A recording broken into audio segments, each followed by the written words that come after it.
Iniibig kita, Ginoong matapat. Puso't isip na kairangan. Katuwang sa lahat ng aking digmaan sa buhay. Nung una ko kasing nabasa yung tula, parang sabi ko, puno siya ng pagmamahal.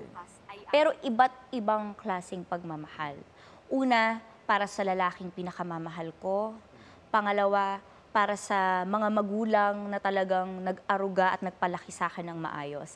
At pangatlo, para sa bansa, para sa bayan. And also, dahil nga, as Adelina ako dyan, in character ako dyan, so andun din yung hopelessness. Pero ayaw mong maniwala na wala ng pag-asa. So lalaban ka eh. Kahit talagang parang tingin mo wala ng pag-asa, lalaban ka pa rin.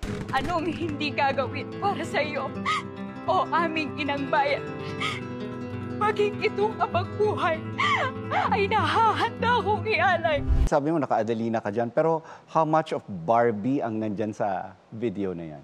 Halo siya ng Barbie at Adelina kasi nung tinutula ko yung part tungkol sa mga magulang ko, naramdaman ko siya talaga. Minamahal kita, mapagpalang ama, aking maarugang ina. Kayong naghele sa akin sa inyong kanlungan. Habang inaawitan ng mga oyayeng puno ng aral, upang yaring anak ay hubugin sa kabutihan at husay.